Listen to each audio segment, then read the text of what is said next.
Okay. Okay.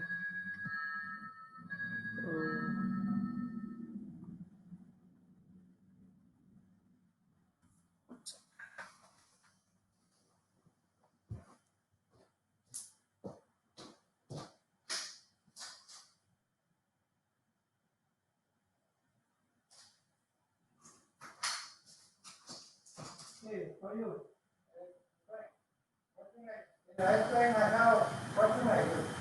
This is 907. 9007. Oh, you can put it.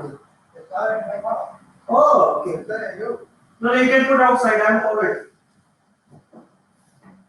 Thank you.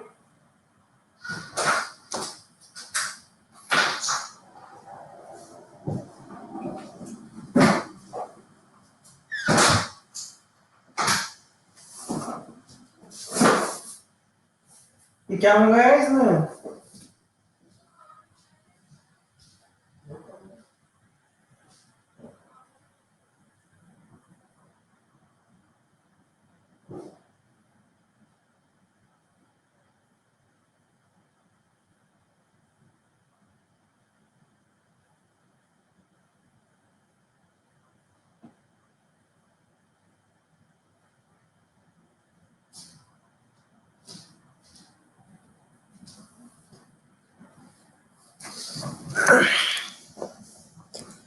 Okay, सो आज जो हम book ये जो बुक हम लोग पढ़ रहे हैं उसका नाम है, one second, the secret teachings of the Vedas. और ये इस बुक को लिखा है स्टीफन नेप ने, जो खुद बहुत स्पिरिचुअल बंदे। Professionally he is a scientist by heart. He had so much inclination towards spirituality. तो वेदास के ऊपर, वेदास ऐसी मिथ नहीं है, साइंटिफिक रीजंस हैं, वो सब मैंने इस बुक में बताया है। तो हम लोग शुरू करते हैं प्रीफेस से। There are many books being written these days on spiritual or occult subjects by authors who present their ideas and teachings as if they were facts, but do not provide any traditional references or scriptural evidence to justify what they write. हाँ, okay.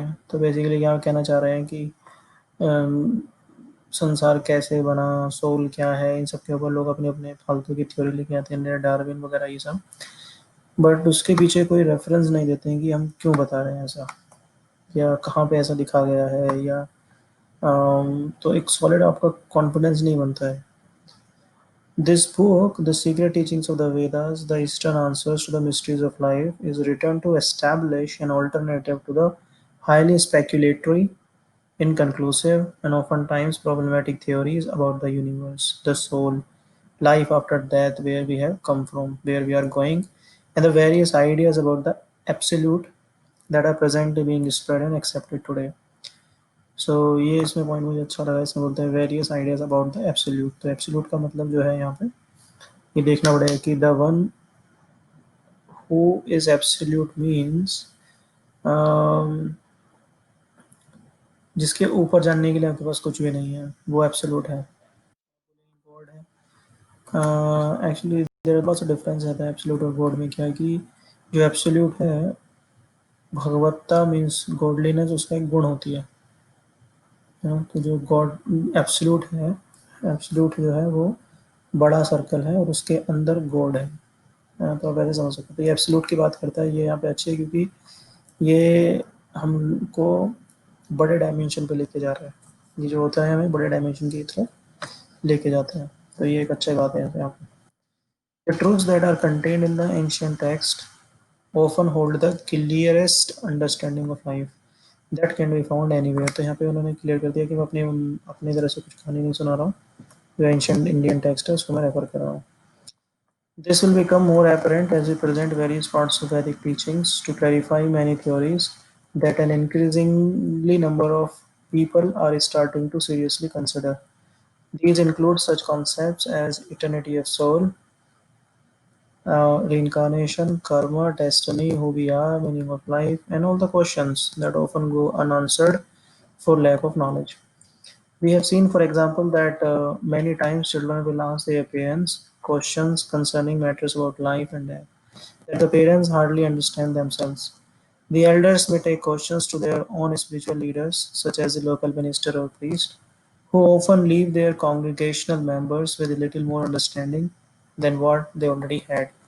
In this way, many difficult questions about life go unanswered and are dismissed because precise information does not seem to exist. Hmm. बहुत अच्छा उन्होंने point कहा. Sometimes it is taught that it is not meant for us to know. हाँ, जब पता नहीं होता तो अच्छा ये तो तुम्हारे जानने के लिए नहीं है. या फिर God will tell us when we are fit to receive it. अपने आप बता देंगे भगवान अपने आप को सब बता देगा. Or we may even be told that we will not know the answers until after we die. So just keep the faith. But this book is an attempt to show that this is hardly the case. There are many answers awaiting us, especially in the area of Eastern philosophy. And any person is fit to receive these knowledge when they care enough to search for it. However, to receive full understanding, you must approach that source of complete knowledge in the proper way, which is in a mood of respect and humility. A challenging attitude will not do. After all, we are born in ignorance, and regardless of whether technological skills we may require, we can easily die in spiritual ignorance unless we qualify ourselves with spiritual knowledge. When this knowledge and the laws of universe become known, then the mysterious reasons and causes for the presented problems of the world become obvious. Then the reasons why we are in this world and why we go through the things we do are also understood. For those, however, who feel hesitant to consider alternative viewpoints due to a feeling of allegiance to a certain religion or philosophy, I hope you will read this book with an open mind. हाँ, मतलब ऐसा नहीं किया ये तो हिंदुत्व की भी बात कर रहे हैं तो मुस्लिम ना पढ़े तो इसलिए बोल रहे कि आपको हेजिटेंट नहीं होना है. आप किसी भी रिलीजन फिलोसफी को फॉलो करते हैं आप थोड़ा ओपन माइंड रखिए और तब इस बुक को पढ़िए. If for example you are a Christian, you should have the attitude of following in the footsteps of Jesus Christ while reading this, since there are many recorded references of his traveling through the East and studying the Vedic writing. However, some people may say that they have their own religion. So what more do they need? Why should they study the philosophy of the East or the science of yoga? The point is that the word religion comes from the Latin word religio, which means to bring back or to bind, while the Sanskrit word yoga means to connect with or to unite. To bind or unite with what? The Supreme, of course. Thus, there is no difference between the purpose of religion and goal of yoga. They are the same. Yet it has been shown that the knowledge of Vedas is much more expensive and deeper than found in most conventional religious philosophies. It is like the difference between an Ambridge dictionary and the one that is unambridged. They're essentially the same, yet one is more complete.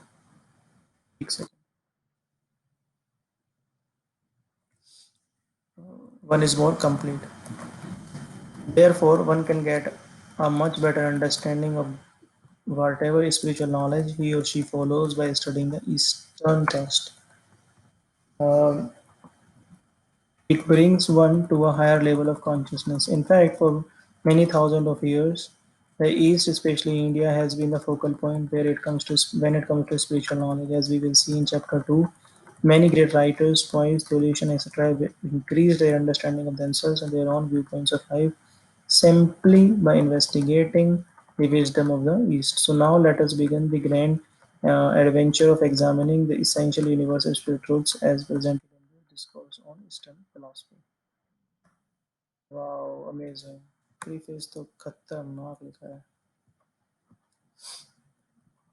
मतलब उन्होंने clear कर दिया कि मैं बहुत high level की बातें करने जा रहा हूँ, आपको ओपन होना पड़ेगा। आप यानी से कह सकते हैं भैया मैं तो क्रिश्चियन हूँ। मैं क्या क्रिश्चियन है तो यही मान के चलिए आप जीसस क्राइस्ट के बारे में पढ़ने जा रहे हैं, तो आपको मजा आएगा।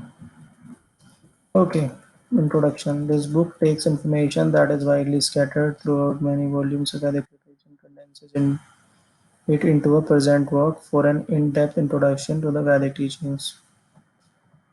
This book, however, is not meant to be read and discussed in few days like an adventure novel. Of course, one may try to do that if they wish and will still get much insight into, but I suggest readers who could absorb it at their own pace, reading certain portions of it each day and meditating on various parts of it that they find especially enlightening. शुरू करते हैं थोड़ा सा introduction को avoid ही कर रहा हूँ। Okay, what is Vedic? To begin explaining what is really Vedic, we can understand that the word Veda has its root in Sanskrit, which means to know or simply knowledge. The word Veda also has three root meanings representing its connection with the power of God. Namely, the Vedic knowledge is eternal. Veda is the essential knowledge itself, which means that it provides knowledge of God or that we can know the Supreme through the Veda. And Veda gives the most desirable thing to the soul, which is the divine bliss that comes from our connection with God. Therefore, any part of the literature which does this and supports the Vedic conclusion is a part of the Vedic literature. This is confirmed in Bhavishya Puran, the Vedas, Vedic mantras, Vedic literature are three parts of the same body.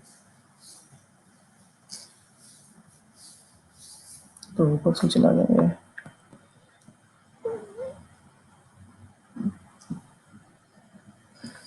ठीक है, तो मतलब ये तो हो गया कि अगर आपको वेदास के बारे में जानना है तो संस्कृत के माध्यम से हम समझ सकते हैं। संस्कृत में वेदा का मतलब होता है टू नो और सिंपली नॉलेज। तो बेसिकली वेदास मतलब knowledge. The word Veda also has three root meanings. अच्छा, तो एक तो नॉलेज हो गया, फिर तीन मीनिंग क्या है? मैं ये बोल सकता है नॉलेज का फिर मतलब क्या है, किस बात की knowledge? Physics chemistry math? No. यहाँ बताए तीन रूट में क्या है? वैदिक नॉलेज इज इटर्नल, यानी ऐसी नॉलेज जो हमेशा ही रहे, मतलब हमेशा ही रहेगी, जिसमें कोई इफ बट नहीं है। ऐसा नहीं कोई केमिकल आज पैदा होगा कल नहीं रहेगा तो फिर वो नॉलेज नहीं है। तो ये नॉलेज ऐसी है जो थी है और हमेशा रहेगी। Veda is a essential knowledge itself, और वेदा अपने आप में वही नॉलेज है। Okay, and then which provides knowledge of God. अच्छा, that knowledge which provides knowledge of God and that we can know the supreme through the Veda. Knowledge का उन्होंने definition clear कर दी कि वो नो गॉड के बारे में जानने को वेदास बोलते हैं, नॉलेज बोलते हैं। Veda gives the most desirable thing to the soul, which is divine bliss that comes from our connection with God. अच्छा, divine bliss that comes from our connection with God, यानी कि जो ब्लिस हम आज ले रहे हैं खाने में, पीने में, घूमने फिरने में, वो डिवाइन नहीं है। वो डिवाइन ब्लिस जो है वो आपको भगवानी कनेक्शन से ही मिल सकती है, और कैसे मिलेगी? वही नॉलेज का नाम है वेदा। Okay, now let's proceed. According to Vedic tradition, when the Supreme Lord created this material world, His transcendental energy pervaded every corner of it. This spiritual energy was a pure vibration, Shabda Brahma, in which Supreme Himself can be found. It is explained that first there was a subtle vibration of spiritual sound, then eternal spiritual vibration called Shabda Brahman. It is explained that through the worship of this subtle form of the Vedas, mystics can cleanse their heads of all faults and impurities caused by the association of various material substances and actions. Thus, they can attain liberation from future cycles of birth and death. From this spiritual sound vibration, Srila Prabhupada compiled um, Srila Vyasdev compiled the Vedic literature. Amazing, amazing, amazing. Basically काफ़ी लोग question करते हैं कि जैसे कोई भी बंदा अपनी मर्जी से कुछ भी लिख सकता है, तो जितने भी वेदास हैं वो व्यासदेव ने लिखे हैं, तो उन्होंने अपनी मर्जी से कुछ लिख दिया है। तो बोल रहे हैं कि ऐसा नहीं है। इसमें उन्होंने क्लियर किया है कि जब ये पूरा यूनिवर्स क्रिएट हुआ, तो भगवान ने अपनी ट्रांसेंडेंटल एनर्जी से इसको क्रिएट किया, उनकी ट्रांसेंडेंटल एनर्जी जो थी वो इस पूरे यूनिवर्स में फैल गई। नाउ दिस स्पिरिचुअल एनर्जी और transcendental energy was the pure vibration, शब्द ब्रह्मांड, वो जो शब्द ब्रह्मांड में फैला पूरा भगवान का, उसको व्यास देव ने डॉक्यूमेंट करके लिखा है। तो ये वैसा ही है जैसे एक म्यूजिक है ना, म्यूजिक से कुछ कुछ निकल रहा होता है। तो जो राइटर्स होते हैं, जो म्यूजिशियंस होते हैं, वो एक्चुअली लिखते हैं कि इस टाइप के वो लिख सकते हैं कि किस टाइप का म्यूजिक आ रहा है, उसमें क्या क्वालिटी है, उसके क्या फायदे हैं, सब बता सकते हैं। सो इसी तरह व्यासदेव ने अपने मन से कुछ नहीं लिखा। Vyasadev is the literally incarnation, literally incarnation मतलब भगवान के जो साउंड वाइब्रेशन पूरे संसार में फैल रहा था, उसको उन्होंने डॉक्यूमेंट किया। और ये उन्होंने रेफरेंस भी दे दिया, यानी कि उन्होंने जो अपना स्टार्टिंग में बोला था प्रीफेस में कि मन से कोई बात नहीं करना चाहिए, रेफरेंस होना चाहिए। काफ़ी लोग अपने मन से कुछ ही बोल देते हैं, तो ऐसा नहीं है। यहाँ पे उन्होंने क्लियर कर दिया है कि वो इसके रेफरेंस में मैं आपको बता रहा हूँ कि व्यास देव ने अपने मन से कुछ भी नहीं लिखा है। As most scholars on Vedic philosophy know, when you say Vedas, you refer to the original four Vedas, Rig Veda, Yajurveda, Samveda, and Atharvaveda. From the four main Vedas are branches or appendices called Brahmanas, which relate to rituals and ceremonies. From these are derived the Aranyakas.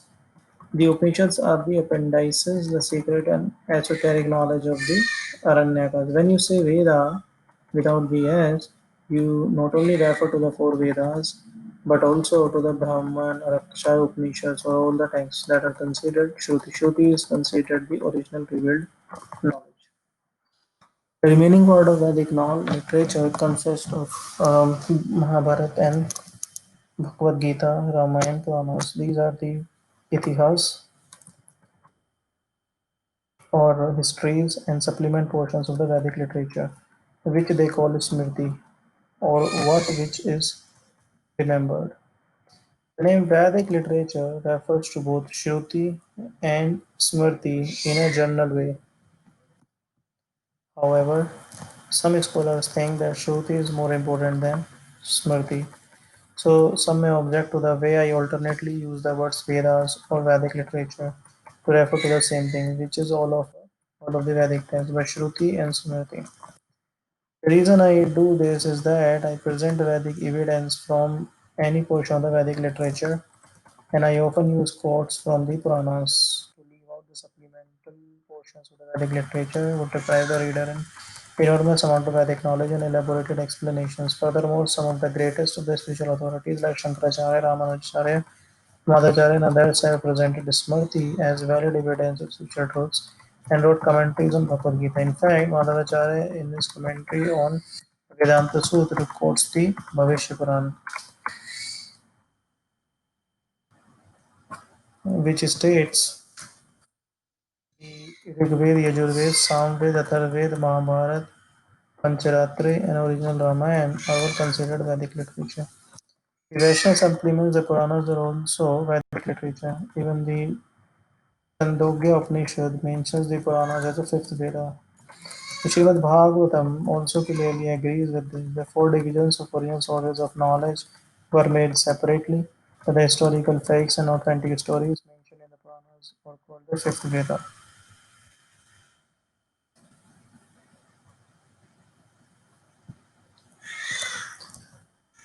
Brihadaranyaka Upanishad.